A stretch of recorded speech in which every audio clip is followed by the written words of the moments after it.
Mark Walsh here on yoga life skills. So there's lots of ways to look at modern postural yoga class. You can look at it as a sort of holiday from reality, as a place to become enlightened. There's lots of models. One that I really like and find very fruitful is the idea of a yoga shala, yoga class, as a classroom for life skills.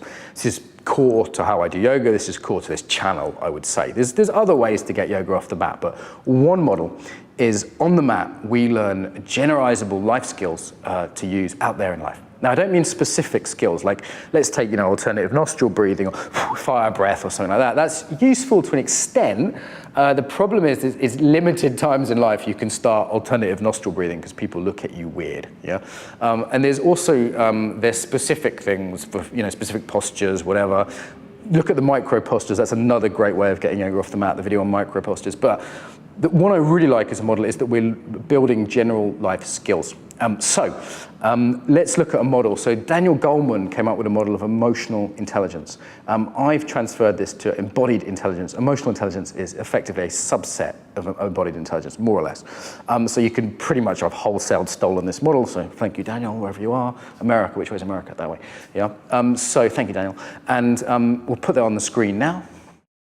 Okay, so you'll see on this graphic that there are 4 quadrants, 4 areas. We have awareness for self and other, and we have change or influence for self and other.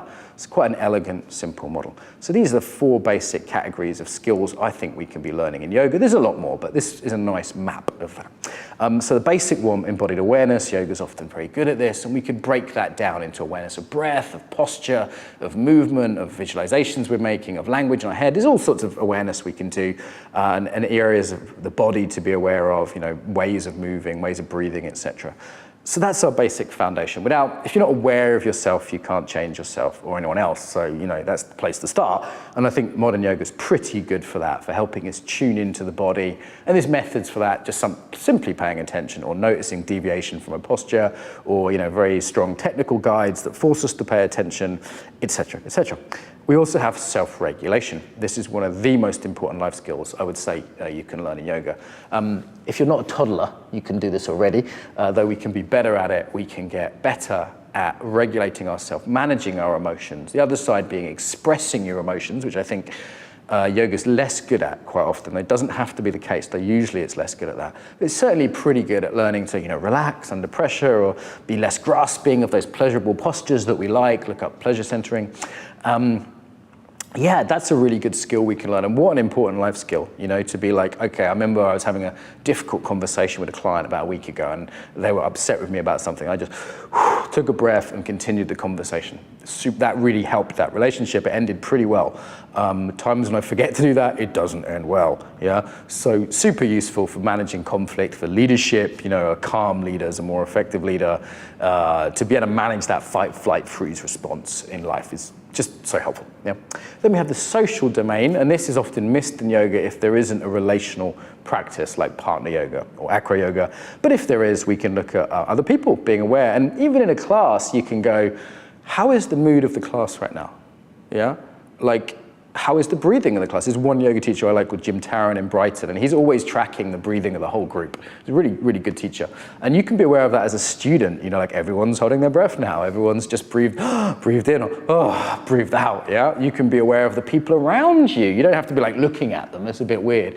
But having some awareness of the group. My colleague Vidyadasa will just say, be aware that you're in a room full of other people. And all of a sudden people go, oh, right? And you don't have to look around or get involved with them. Once you've established that mindfulness to yourself, why not spread that out a bit? Because that's the basis of empathy. That's the basis of human relationships. Like even now, I'm aware of the cameraman, Sergey, and how he's doing, and if he's smiling, and if he's having a good day or a bad day. That's just part of life, to be aware of other people. And if you want good relationships, whether that's work or intimate or parenting or whatever, you need that, right? Empathy, yeah. So we can practice that in yoga fairly easily, and even easier if we're doing a paired practice. And then we have impact, influence, leadership. If you're a teacher, you're already doing this, yeah? You're using your voice to calm people down or wake people up. You're using humor. You're using direct instructions. You're using visualizations. Imagine you have 1,000 prehensile penises shooting semen in every direction right now. Nice image, huh? So by creating, you probably wouldn't use that one in class, but I thought I'd take an extreme one that's kind of fun. So it might be, imagine you have fluffy angel wings, yeah? So you're using imagery to influence people. You're using your words, you're using your emotional, the speed and depth of your voice, yeah? You're using your own embodiment, of course. You know, I'm noticing I'm quite quick today. It's probably the coffee.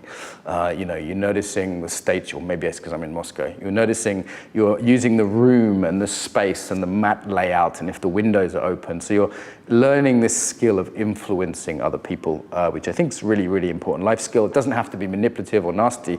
For me, leadership is about influencing people consensually in a direction which is agreed and beneficial and healthy. Yeah? And obviously, people come to yoga, they want you to lead them towards awareness, relaxation, enlightenment, whatever the agenda is. Yeah? So, they're the basic life skills. Look up embodied intelligence on my other channel. You'll see more on that. I think it's a nice model because it's quite concrete. It's like you're in a class and you're going, what am I actually teaching right now? What skill am I trying to help people learn and then transfer off the mat and into life? More than concrete things like the specific breathing technique. I think there's, you know, in a yoga studio is a great place to learn some of these like fundamental skills of being human, which we've probably learned a bit of, but we can really improve on. Yeah, so I like this model and I hope it helps you if you're teaching others.